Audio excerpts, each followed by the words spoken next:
नमस्कार, नई ताजा न्यूज में आपका स्वागत है। भारतीय किसान यूनियन के अध्यक्ष गुरनाम सिंह चडूने ने कहा कि हरियाणा के डिप्टी सीएम दुष्यंत सिंह चौटाला में अगर थोड़ी भी शर्म बाकी है तो उन्हें इस्तीफा दे देना चाहिए। किसानों के लिए लाए जा रहे 3 नए कृषि अध्यादेशों पर भाजपा की घटक दल की केंद्रीय मंत्री हरसिमरत कौर ने जब इस्तीफा दे दिया तो दुष्यंत को भी सरकार से अलग हो जाना चाहिए। चडूने आज हिसार में नई अनाज मंडी में भारतीय किसान यूनियन द्वारा दिए जा रहे धरना प्रदर्शन में पहुंचे थे, जहां उन्होंने ये बात पत्रकारों से बातचीत करते हुए कही। उन्होंने इन 3 अध्यादेशों के खिलाफ यूनियन की भविष्य की रणनीति भी बताई। केंद्र सरकार के 3 कृषि अध्यादेशों को वापस लेने के लिए चल रहा किसानों का आंदोलन तेजी पकड़ता जा रहा है। जगह जगह प्रदर्शन व धरना हो रहे हैं। हिसार में चल रहे धरना प्रदर्शन में भाग लेने के लिए भारतीय किसान यूनियन के अध्यक्ष गुरनाम सिंह चडूनी पहुंचे तो उन्होंने हरियाणा के डिप्टी सीएम दुष्यंत चौटाला पर निशाना साधा। मेरे को तो उनके परिवार को वहाँ नजर नहीं आया, कहीं छुप के बैठे हो तो मेरे को पता नहीं। और बेशर्मी की भी हद होती है। लोगों ने इनको वोट दिए हैं एंटी बीजेपी और इन्होंने लोगों की वोट को बेच दिया बीजेपी के पास। लोगों ने उम्मीद की थी कि देवीलाल का पोता है, देवीलाल का रूप है, ऐसा इसको प्रचारित किया गया।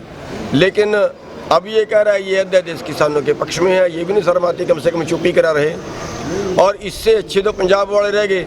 हालांकि हरसिमरत कौर जो है वो बीजेपी की पार्टनर थी, उन्होंने इकट्ठा चुनाव लड़ा था, लेकिन फिर भी उन्होंने जनता की शर्म की, लोगों की आवाज़ की शर्म की और कल इस्तीफा दे दिया उन्होंने। कि अगर इसको भी थोड़ी बहुत शर्म है तो इसको भी इससे इस्तीफा दे देना चाहिए, सरकार से अलग हो जाना चाहिए। और ये मौका है उसके लिए अपनी इज्जत बचाने का। और नहीं होगा कल ऐसी पोजीशन आएगी कि लोग उसको गाँवों में नहीं घुसना देंगे। अभी उसी के एरिया से आया हूँ, चाणा से, जहाँ पे उसने चुनाव लड़ा है, तो लोगों में भारी आक्रोश है उसके प्रति। कहीं ऐसा ना हो कि कल लोग उसको गाँव से धक्के मारे, गाँव उसकी मीटिंग भी ना करने दें। अच्छा, उसके पहले वो सरकार से किनारा कर ले। चडूने ने बताया कि 20 सितंबर से उनके आंदोलन का अगला दौर शुरू होगा। यह आंदोलन राज्य से शुरू होकर पूरे देश के स्तर तक पहुंचेगा। सरकार किसानों की मांग नहीं मानती है तो पूरे देश के किसान बड़े स्तर पर आंदोलन करेंगे।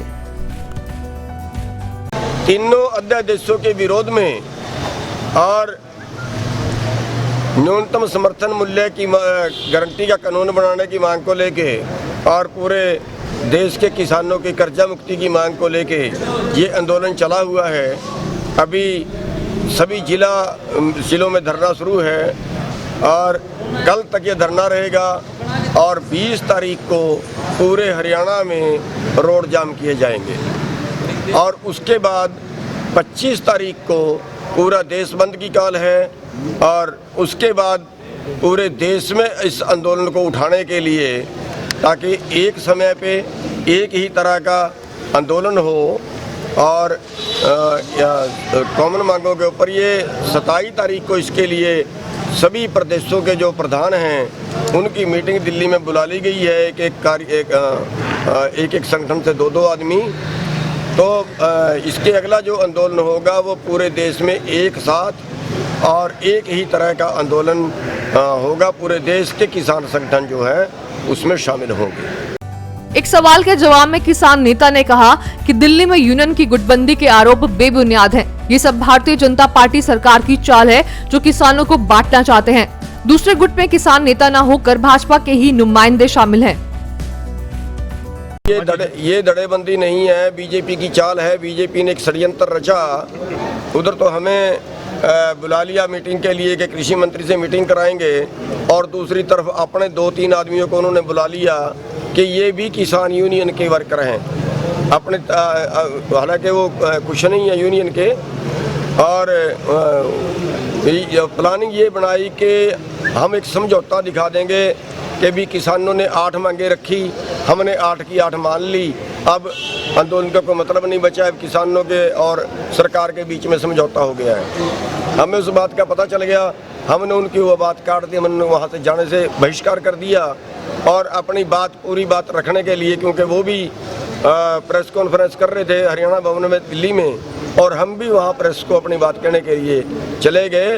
तो वो जो है वो 2 तो उनमें बीजेपी के कार्यकर्ता थे और एक वो आदमी था जो हर आंदोलन में सरकार के साथ खड़ता है, अपने निजी फायदे के लिए काम करता है।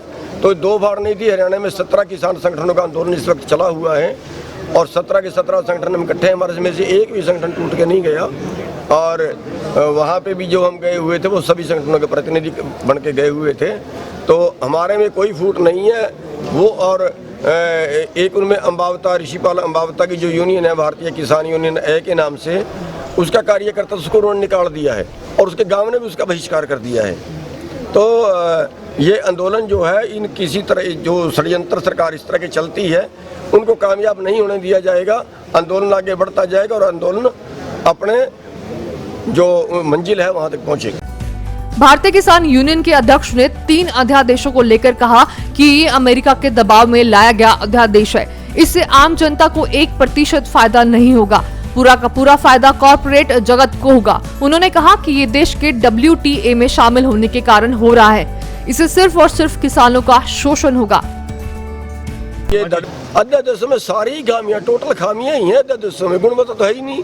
गुणवत्ता तो है व्यापारी के लिए, गुणवत्ता तो है उसमें पूंजीपतियों के लिए, किसान के लिए, मजदूर के लिए, आड़तियों के लिए, व्यापारियों के लिए, दुकान वालों के लिए, सभी आम जनता वर्सेस कारपोरेट है। कारपोरेट का तो फायदा होगा, आम जनता का उसमें सारे में 1% भी कहीं फायदा नहीं होगा। तो ये पूरा जो अध्यादेश है ये अमेरिका के दबाव में, क्योंकि ये कह रहे हैं 1 nation 1 market, actually 1 nation 1 market नहीं रही, 1 वर्ल्ड 1 मार्केट होगी ये। क्योंकि WTO में जो ये शामिल हो गए हैं उसके अंदर शर्त है कि किसी देश की सरकार अपने देश के किसानों को वर्ल्ड मार्केट से ज़्यादा रेट नहीं दे सकती। और वर्ल्ड मार्केट का अगर रेट देखें, आज गेहूँ 1550 है, मक्का 1100 है और धान 1200 है, तो उस रेट पर तो हम खेती कर ही नहीं पाएंगे। और वो भी सिस्टम ये है कि खरीदने वाला यानी पूंजीपति और किसान ये सीधे आपस में सौदा कर लें, तो उसके जो बीच के लोग हैं वो सारे किनारे हो जाएंगे। अब जैसे मंडियां हैं, मंडियों में कितना कारोबार है, कितने आड़ती जुड़े हैं, मुनीम पल्लेदार जुड़े हैं, वो सारा कारोबार ये कह रहे हैं कि सबका मुनाफा एक ही आदमी की जेब में जाए, वो महंगे से महंगे रेट पे खरीदेंगे। और जब चंद पूंजीपतियों के पास सारे देश का खदान होगा तो पूरा देश उन्हीं का ग्राहक होगा, पूरा देश उनसे खरीद के खाएगा। जैसे आज जियो है, अब पूरा देश जियो का ग्राहक हो गया। ऐसे पूरा देश का जो खदान है वो चंद लोगों के पास जाएगा और पूरा देश फिर उनका ग्राहक होगा और वो कम से कम भाव पे खरीदेंगे, ज्यादा से ज्यादा बेचेंगे। जिस प्रकार इन 3 कृषि अध्यादेशों के खिलाफ किसान एकजुट हो रहे हैं और किसानों को राजनीतिक पार्टियों का समर्थन मिल रहा है, उसे देखते हुए कहा जा सकता है कि इस मुद्दे पर विपक्षी पार्टियां पूरे देश में केंद्र सरकार के खिलाफ मोर्चाबंदी करने में सफल हो सकते हैं। काफी लंबे समय के बाद राजनीतिक पार्टियों को एक मुद्दा मिला है जिस पर हरियाणा व पंजाब के बाद अन्य राज्यों में भी केंद्र सरकार का विरोध शुरू हो सकता है। अकाली दल के केंद्रीय मंत्री के इस्तीफा देने के बाद ये मुद्दा और जोर पकड़ सकता है। अब देखना होगा कि केंद्र सरकार इस मुद्दे पर किसानों की आवाज सुनकर उनकी आपत्तियों को दूर करेगी या फिर अध्यादेश को कानून बनाकर किसानों का आक्रोश झेलेगी। लेटेस्ट न्यूज के लिए बने रहें नई ताजा न्यूज के साथ। अब तक के लिए नमस्कार।